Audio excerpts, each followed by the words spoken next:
Hi guys, എന്തൊക്കെയുണ്ട് വിശേഷം? കുറച്ച് ദിവസമായില്ലേ നമ്മൾ കണ്ടിട്ട്. അവിടെ ഒരാൾ നേരത്തെ എണീറ്റ് റെഡി ആയിട്ടുണ്ട് കേട്ടോ ചൈൽഡ് കെയർ പോകാൻ വേണ്ടിയിട്ട്. ഇന്ന് ആക്ച്വലി ബേബി നല്ല ഹാപ്പി മൂഡിലായിരുന്നു. ഡേ കെയർ എത്തിയാൽ പിന്നെ അവിടെ നിന്ന് കുറച്ച് വിശേഷവും കഥ പറച്ചിലും ഫ്രണ്ട്സിനെ ചോദിക്കലും അങ്ങനത്തെ പരിപാടികളൊക്കെ കഴിഞ്ഞിട്ടാണ് നമ്മൾ അകത്തേക്ക് പോവുള്ളൂ. ഇവിടുത്തെ ഡേ കെയറുകളിൽ നമ്മൾ കുട്ടികൾക്ക് ഫുഡോ ഡൈപ്പേഴ്സോ ഒന്നും കൊടുത്തു വിടേണ്ട കാര്യമില്ല കേട്ടോ. എല്ലാം അവർ തന്നെ പ്രൊവൈഡ് ചെയ്യും. ജസ്റ്റ് നമ്മളൊരു ബാഗിൽ എക്സ്ട്രാ ഒന്നോ രണ്ടോ ഡ്രസ്സ് മാത്രം കീപ്പ് ചെയ്താൽ മതി. അതിൽ കൂടുതൽ എന്തെങ്കിലും വേണമെന്നുണ്ടെങ്കിൽ അവർ നമ്മളോട് പറയും, അപ്പോൾ മാത്രം കൊടുത്തു വിട്ടാൽ മതി. ഇതെനിക്ക് ഭയങ്കര കൺവീനിയൻറ്റും ഹെൽപ്ഫുള്ളും ആയിട്ട് തോന്നിയിട്ടുണ്ട് കേട്ടോ. ചൈൽഡ് കെയർ പോയതിന് ശേഷം ബേബിക്ക് വരുന്ന മാറ്റങ്ങളും ഡെവലപ്മെൻറ്റ്സിലും ഒക്കെ ഞാൻ ഭയങ്കര സാറ്റിസ്ഫൈഡ് ആൻഡ് ഹാപ്പി ആട്ടോ.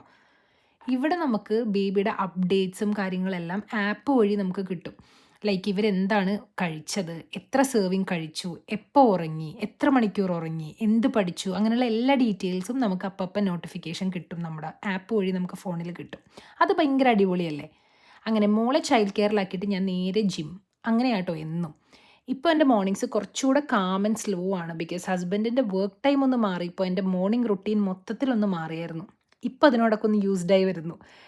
ഇപ്പോൾ നമ്മൾ 5:30 മണിക്ക് ഏർലി മോർണിംഗ് ജിമ്മിൽ പോകുന്നില്ല. ബിക്കോസ് ഹസ്ബൻഡിന് ഇപ്പോൾ നേരത്തെ പോകണം. സോ ആദ്യം ഹസ്ബൻഡിനെ ട്രെയിൻ സ്റ്റേഷനിൽ ഡ്രോപ്പ് ചെയ്ത് പിന്നെ ബേബീനെ ചൈൽഡ് കെയറിലാക്കിയിട്ടാട്ടോ ഞാൻ നേരെ ജിമ്മിലേക്ക് പോകുന്നത്. സോ മോർണിംഗ് തിരക്ക് പിടിച്ച് വീട്ടിലേക്ക് ഓടേണ്ട കാര്യമില്ല. ഇന്ന് എൻ്റെ ലെഗ് ഡേ ആയിരുന്നു. എൻ്റെ മോനെ 3rd സെറ്റ് അടിക്കുമ്പോഴേക്കും നമ്മുടെ കണ്ണിന്ന് പൊന്നീച്ച വരെ പോകും കേട്ടോ. പച്ചവെള്ളം കുടിച്ചാലും തടിക്കുന്ന ശരീരം കേട്ടോ എൻ്റെ. പണ്ടൊക്കെ ഞാൻ ഇഷ്ടമില്ലാണ്ട് തടി കുറയ്ക്കാൻ വേണ്ടി മാത്രം എന്ന ഉദ്ദേശത്തിലാണ് ജിമ്മിൽ പോയിക്കൊണ്ടിരുന്നത്. എന്നാൽ ഇപ്പം അങ്ങനെയല്ല. വളരെ ഇഷ്ടത്തോടും താല്പര്യത്തോടും കൂടി കേട്ടോ ഞാൻ വർക്കൗട്ട് ചെയ്യുന്നത്. രാവിലെ ജിമ്മിൽ പോയില്ലെങ്കിൽ ഇപ്പം എന്തോ ഒരു വൈക്ലബ്യാണ്. അതുകൊണ്ട് ഞാൻ മുടങ്ങാതെ പോകാൻ ശ്രമിക്കലുണ്ട്. ഇന്ന് ബ്രേക്ക്ഫാസ്റ്റ് ആയിട്ട് ഞാൻ ഓട്സ് ഉപ്മാവാണ് എടുത്തത്. എനിക്ക് ആക്ച്വലി ഓട്സിൻ്റെ പല പല വിഭവങ്ങളും നല്ല ഇഷ്ടമാണ്. ഇവിടെ ഇപ്പം ഞാൻ 60 ഗ്രാം ഓട്സ് ആട്ടോ എടുത്തേക്കുന്നത്. അതുകൊണ്ട് ഞാൻ ഓട്സ് ഉപ്മാ ഉണ്ടാക്കി. എൻ്റെ മോനെ അപാര ടേസ്റ്റാണ്. ഞാനിതിൽ ഒരുപാട് വെജീസും ചേർത്തിട്ടുണ്ട് കേട്ടോ. ക്യാരറ്റ്, ബീൻസ്, മഷ്റൂം, പ്രോട്ടീൻ സോസായിട്ട് നമ്മുടെ പനീറും ആഡ് ചെയ്തിട്ടുണ്ട്. വെറുതെ പറയല്ല, ഭയങ്കര ടേസ്റ്റാണ്. ഓട്സ് വെച്ച് ഞാൻ പല പല ടൈപ്പ് ബ്രേക്ക്ഫാസ്റ്റ് ട്രൈ ചെയ്യലുണ്ട് കേട്ടോ. എന്നാലും എൻ്റെ ഫേവറേറ്റ് വന്നിട്ട് എപ്പോഴും ഓവർനൈറ്റ് ഓട്സ് തന്നെയാണ് കേട്ടോ. അങ്ങനെ യമ്മി ബ്രേക്ക്ഫാസ്റ്റൊക്കെ കഴിച്ച് ഞാൻ പണിയെടുക്കാൻ പോയിട്ടുണ്ട്. അപ്പം അത്യാവശ്യം നല്ല തിരക്കാണ്.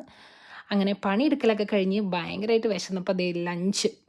ഓ മൈ ഗോഡ്, ലഞ്ച് വന്നിട്ടൊരു ഗോതമ്പ് ദോശ, ഫിഷ് ഫ്രൈ, ബീട്രൂട്ട് ഉപ്പേരി, തൈര്. എല്ലാ ദിവസവും ഈ പറയുന്ന പോലെ ഇത്ര ആഡംബരമായിട്ടൊന്നുമല്ല കേട്ടോ കഴിക്കുക. ഉള്ളത് വെച്ച് ഓണം പോലെ. അങ്ങനെ ലഞ്ചൊക്കെ കഴിച്ച് വീണ്ടും വർക്കിൽ കയറി. ഇന്നത്തേക്ക് ഇത്രയേ ഉള്ളൂ. ബൈ.